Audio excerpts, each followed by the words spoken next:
Parents always called me the family failure. After years of no contact, they tried to kick me out when I showed up at my grandpa's 80th birthday party. Growing up, I always felt overshadowed by my older sister, Megan. She was everything our parents seemed to value: academically gifted, disciplined, and consistently earning perfect grades. Megan had a natural focus and drive that made her seem almost flawless in their eyes. Meanwhile, I was the opposite in so many ways. I struggled to focus in school, procrastinated on everything until the very last minute, and was constantly forgetful. It wasn't just academics, either. These challenges spilled into every other area of my life, leaving me feeling like I could never measure up. I didn't understand why I was the way I was, and honestly, I just thought I was lazy or incapable. It wasn't until much later in life that everything finally clicked for me. Elle had ADHD. The diagnosis was a revelation. Suddenly, all the struggles and frustrations from my childhood made sense. Every symptom I'd wrestled with, from my inability to concentrate to my chronic procrastination, fit perfectly into the ADHD framework. With the help of medication and other tools, I've been able to turn my life around and approach things with a sense of control I never knew was possible. But back then, as a child, there was no diagnosis, no understanding, and no support. All my parents saw were my shortcomings. For context, my parents are both incredibly accomplished individuals. They're high-achieving academics, widely respected in their fields, and they hold prestigious positions at work. Naturally, they expected the same level of excellence from their children. They wanted Megan and me to be the most successful people in any room. Megan, of course, lived up to those expectations effortlessly. I, however, was the troublesome child. In their eyes, I wasn't working hard enough, wasn't disciplined enough, and wasn't good enough. They frequently compared me to Megan, their golden child, which only deepened the divide between me and my sister. Those comparisons hurt more than they likely realized, making me feel like there was something fundamentally wrong with me just because I was different from her. Megan didn't make my childhood any easier either. Because we studied at the same school, it often felt like I could never escape her shadow or her judgment. If I didn't finish my assignments on time or got into any kind of trouble at school, she would yell at me. She'd go on and on about how embarrassed she was to have a loser sibling like me. Those words cut deep, especially when they came from someone I was supposed to look up to. At home, Megan would tattle on me to our parents for the smallest things, like hanging out with my friends instead of studying. She was constantly looking for ways to prove to our parents that she was the better child. I think part of it stemmed from the fact that, unlike me, Megan didn't have any friends. She was a classic know-it-all, always acting superior to everyone else and ready to pounce on anyone who made the slightest mistake. Unsurprisingly, people didn't like her. She isolated herself, and instead of being introspective about why, she doubled down on her condescending attitude. Despite her flaws, my parents absolutely adored her. They never once called her out for her behavior or encouraged her to be kinder or more humble. Instead, they celebrated her as if she could do no wrong. They bragged about Megan constantly at family gatherings, at work, to neighbors, to anyone who would listen. Every year, they threw these extravagant birthday parties for her, complete with fancy decorations, guests, and expensive gifts. They made it clear they felt Megan deserved to be celebrated because, in their words, she was the one good thing to come out of their marriage. Can you even imagine hearing your parents say that about your sibling as if you're nothing in comparison? Meanwhile, my birthdays were almost an afterthought. There were no parties, no excitement. Every year, I received the same predictable gift: books. And not the fun, imaginative kind of books that kids might actually enjoy. They were always educational books, the kind that screamed, "You need to work harder." When my sister graduated from college, it was a monumental moment for my family. She got into one of the top universities in the country, and my parents were absolutely over the moon. They couldn't stop talking about her achievements, boasting to anyone who would listen about how proud they were of her. 2 years later, when it was my turn to graduate, the situation couldn't have been more different. I didn't get into a prestigious university like Megan. Instead, I got accepted into an average university compared to hers, one that didn't hold the same weight or prestige in the eyes of my parents. Their disappointment was palpable. My dad didn't even try to hide it. He told me outright that he had no hopes for me anymore. He said he just wanted me to be gone from their lives because he was too embarrassed to even tell our relatives where I was going to college. Those words crushed me. To hear your own father essentially disown you, all because you didn't live up to some unrealistic standard, is something I wouldn't wish on anyone. My parents called me the black sheep of the family, saying they regretted having me and that raising me had been a waste of their time and resources. Megan also made it clear that she felt disgusted by the idea of me attending the college I had chosen. She told me that even though she didn't expect me to reach her level of academic excellence, I should have at least tried harder. Her words stung. To them, my best was never good enough.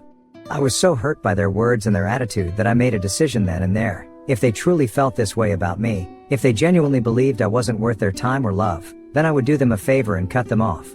I wasn't going to stay in an environment that only tore me down. I promised myself that I would carve out my own path, no matter how hard it might be, and that I wouldn't look back. Going to college was a whole new chapter for me, but it came with its own challenges. I had to take out an education loan just to afford it, and I also picked up a part-time job to support myself. Balancing work, studies, and managing my ADHD was incredibly difficult. There were moments when I felt like giving up, but I didn't. For the first time, I was surrounded by people who believed in me, friends who were supportive and encouraging, who saw my potential instead of my flaws. With their help and the right medication to manage my ADHD, I started to build a life that felt meaningful and fulfilling. Today, I am an AL Solutions architect working at a top multinational corporation. For the past 9 years, I've had zero contact with my parents or my sister, nor have I kept any tabs on their lives. I have worked hard to distance myself from that part of my life because it brought me nothing but pain. I usually avoid family events altogether to steer clear of any chance encounters with my parents or Megan. However, this time was my granddad's 80th birthday party. He personally called and begged me to come. I had not seen him in such a long time. He's one of the few people in the family who's always shown me kindness, and I couldn't bear the guilt of disappointing him on such a milestone occasion. Against my better judgment, I decided to go. When I arrived at the party, I noticed that my parents were already there. I had expected this, of course, but seeing them in person after so many years still stirred up old emotions I wasn't entirely prepared for. Despite what I felt, I reminded myself why I was there. This was about my granddad's birthday.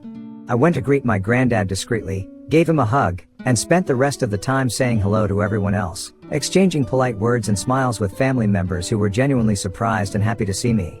Many of them hadn't seen me in nearly a decade, so they were excited to catch up. But then, my parents spotted me. I caught the look on their faces, stunned as if they couldn't believe I was standing there. Almost immediately, my dad approached me, his expression unreadable, and asked me if he could have a word with me privately. I nodded, so he then guided me away from the rest of the party, leading us to a more private corner of the venue, away from the wandering eyes of the guests. From the very start of the conversation, my parents made it crystal clear that they weren't happy to see me. There was no attempt at pleasantries or even the faintest hint of reconciliation. My dad's first question was blunt and cold. "What are you doing here?" I calmly explained that I had come at my granddad's request, that he had personally asked me to attend his 80th birthday celebration, and I just couldn't ignore him. My mom wasn't satisfied with this explanation. She immediately wanted to know why I had never bothered to attend any of my granddad's previous birthday parties or other family events for that matter, yet had suddenly decided to show up now. Mom taunted me, questioning if coming here for granddad was just an excuse. She asked if I had finally come to my senses and if I was looking for an opportunity to reconnect with them after all these years. Her words infuriated me, but I kept my composure. I told them firmly and clearly that I did not want to reconnect with them in any way. It's not like I needed their permission to attend my own granddad's party. If they hated my presence here so much, they could simply go back to ignoring me and leave me alone to mingle with others. However, Mom argued that they wished they could ignore me, but that people would then start asking questions to them. She told me that I should have at least given them a heads up, so they could have been better prepared to answer questions about me. Honestly, she was acting like I had committed a crime or something. I told her that if anyone asked, they could simply tell them that I was doing very well in life, that I had built a successful career and a very supportive partner. Hearing this, my dad scoffed and said, "Do you honestly expect us to believe that you have a successful career? You didn't even graduate from a decent college, for goodness sake." I felt a rush of anger building inside me. I had built my career from the ground up, overcoming so many obstacles, and yet here he was, dismissing everything I'd achieved with a single sentence. Before I could argue with him, my dad pointed to the door and coldly said, "You should leave. People can't know you're still a failure." I was stunned. Who did they think they were to ask me to leave a party that wasn't even about them? How could they still treat me like this? They were so obsessed with protecting their image and acting holier than thou in front of others. Their hurtful, dismissive words made me realize that they still thought I was the same child they could just control. However, I wasn't the same person anymore. If they were so worried about what people might say, I decided I was going to teach them a lesson they'd never forget. Without a second thought, I pushed past them and walked back to where the rest of the guests were gathered. My granddad noticed immediately that something was off with me and came over to check on me. I didn't hold back, I told him everything. I told him what my parents had said to me, how they tried to kick me out, and how they were still so ashamed of me that they didn't want anyone to know I was even here. Hearing this, my granddad was livid. He assured me that my parents had no right to treat me that way, let alone try to ruin his birthday by causing such drama. He said he'd speak to them on my behalf, but I told him it wouldn't make a difference. What we needed to do was bring the truth to light publicly. Luckily, my granddad agreed with me. So, I then raised my glass and gently clinked it to get everyone's attention. The room fell silent, and all eyes turned to me. I took a deep breath, steadied my voice, and started by congratulating my granddad on reaching such an incredible milestone. I thanked him for inviting me and said how much it meant to be there celebrating with him. Then I shifted gears. I told everyone how nice it was to see so many family members again after so many years, but I also explained why I hadn't been a part of these celebrations for nearly a decade. I'm sure many of you are wondering why I had never shown up to any family event over the years. So, I'm going to tell you the truth. It was because of my parents. The truth is, my parents have always treated me like I was beneath them, making me feel like I was nothing more than a burden to them over the years. I laid it all out. I told them how my parents had ostracized me, made me feel like I wasn't good enough, and how they had labeled me a failure all my life, simply because I hadn't lived up to their impossible expectations. I shared how I had paid my own way through college by taking out loans and working part-time jobs, without any support from my parents. I made it clear that while I had worked hard to build a life for myself, they had not once reached out to check on me. The room was dead silent as I spoke. Some people exchanged uncomfortable glances, while others stared at my parents, who looked absolutely mortified. My mom's face was white as I was talking while my dad looked furious. I didn't just stop there. I shared how, throughout my entire childhood, my parents had favored Megan, showering her with love, attention, and opportunities while labeling me the black sheep of the family. I explained how their constant comparisons and harsh treatment had alienated me, how they dismissed my struggles with ADHD as laziness, and how they never once tried to understand or support me. I went on to say that now that I was an adult, successful in my own right, I had no expectation that my parents would suddenly embrace me. However, I certainly didn't anticipate that they would go so far as to scold me for attending my own granddad's birthday party, a party I was invited to by the guest of honor himself. It was absurd and hurtful, and I wanted everyone to know just how ridiculous their behavior was. So, for all those years when I wasn't at family events, I wasn't being rude or distant. I was protecting myself. I was trying to heal from years of emotional wounds. However, today when I showed up here for the sake of my granddad, my parents wanted to kick me out. They keep saying that they don't want to answer any questions about me as it makes them feel ashamed about who I am.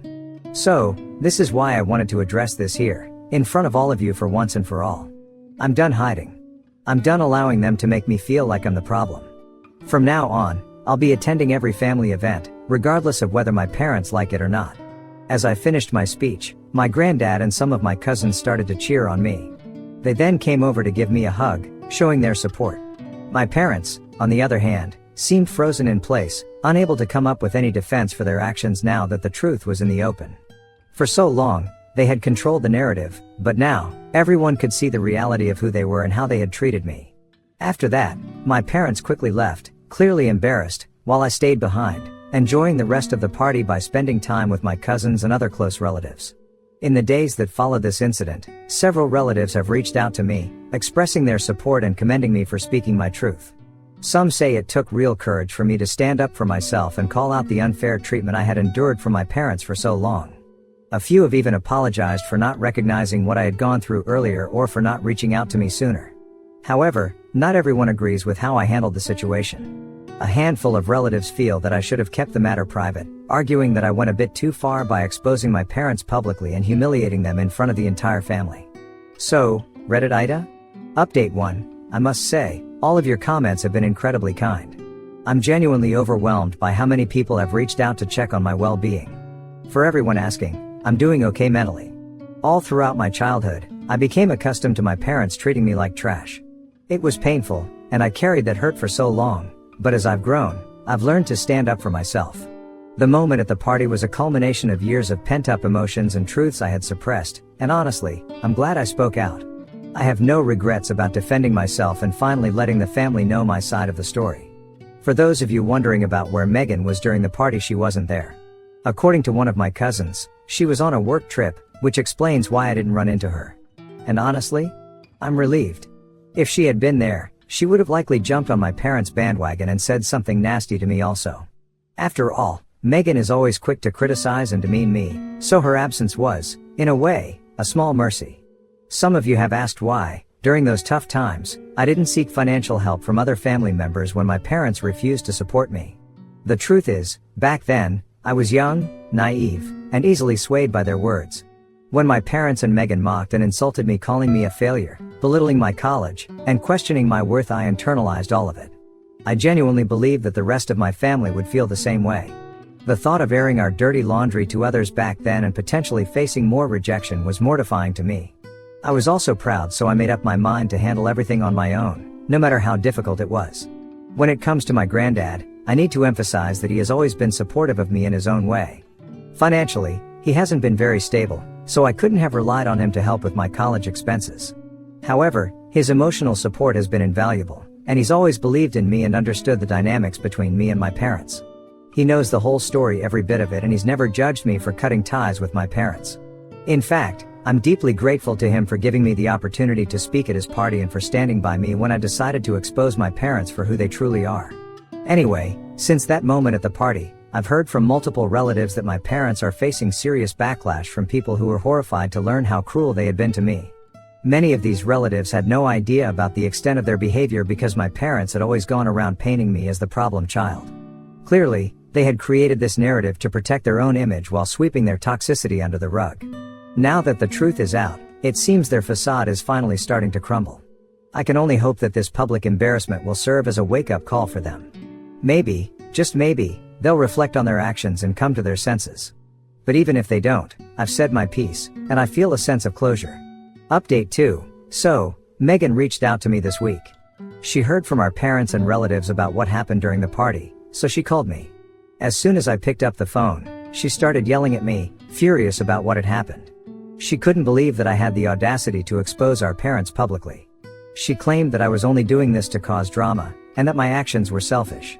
According to her, I had no right to air our family's dirty laundry in front of everyone, especially when my parents had spent years trying to move on and live their lives without me. She kept going on about how I was ruining the fragile peace that had been established, and that I should just let it go and move on, instead of dredging up the past. She asked me, "What do you want from them?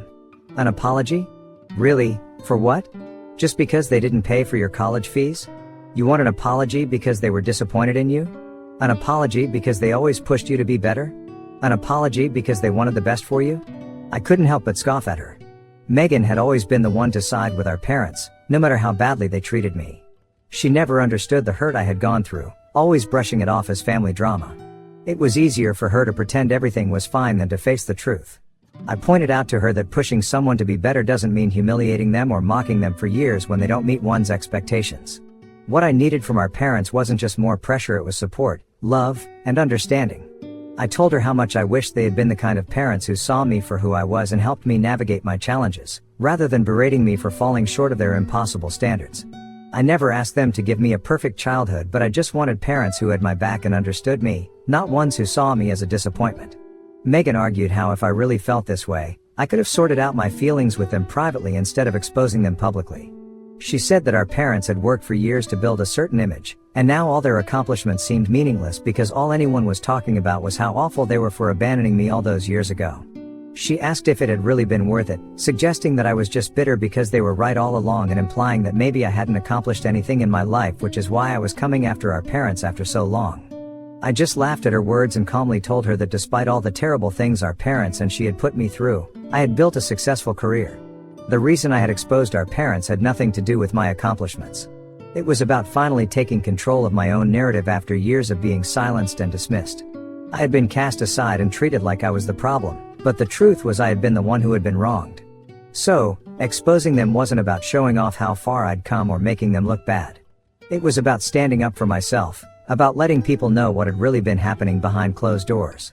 Megan didn't back down and continued to argue with me that I needed to issue a public apology for the sake of our parents' reputation, but I cut her off. I told her bluntly that I would never do something like that. Why would I apologize to them when I am the victim? I told Megan that she needed to get her head out of the hole she had buried it in and stop defending people who had treated me like trash for my entire life. Just to frustrate my sister even more, I told her that from now on, I would be attending every single family event, no matter how much it bothered her or our parents. If they dared to confront me again, I would keep exposing them. Why should I let their toxic behavior control my connections with the rest of the family? I had every right to see my relatives, and to form connections with my family members. My sister claimed I was only doing this to make our parents' lives miserable and demanded that I go back to not being in contact with anyone, just like I had during all these years. I sighed in exasperation. Clearly, Megan and I weren't going to see eye to eye, so I told her to stay in her lane from that point forward and to mind her own business. I wasn't going to tolerate any more of her attempts to defend our parents or make excuses for their behavior. I then ended our conversation and blocked her number. After all, I didn't owe her anything anymore, no explanations, and no apologies.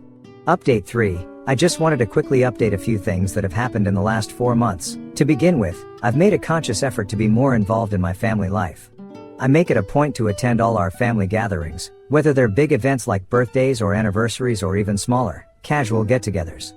Beyond that, I've also been spending more time with my granddad, making sure to visit him regularly and check in on how he's doing.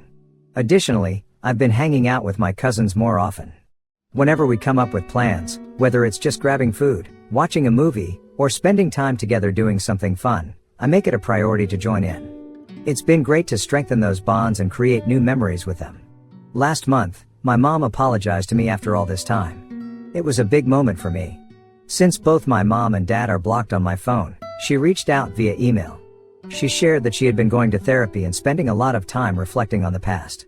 She admitted that she and my dad had, in some ways, favored my sister over me and tried to justify it by saying that because she and dad grew up in strict, academically focused families, they had always expected me and Megan to meet the same high standards. She went on to say that after I had spoken up for myself during my granddad's party and revealed that I had ADHD, it was a turning point for her. She admitted to doing her own research afterward and came to realize that I really did have ADHD. She confessed to feeling guilty for not recognizing the signs earlier and for failing to support me as a child when I needed it most. In the email, she also wrote how she had been quietly following my career over the past few months through LinkedIn. She said she was really proud of the things I've accomplished. She also mentioned my dad at the end of the message. While she said he is aware of my achievements too, she acknowledged that he's a very proud man and will probably need a little bit more time before he's ready to come around and offer his own apology. Honestly, I'm still shocked that my mom wrote all of that to me. If only she had been this understanding while I was growing up, my childhood could have been so much different. That said, despite her email, I haven't unblocked her or my dad. I'm still not ready to forgive them.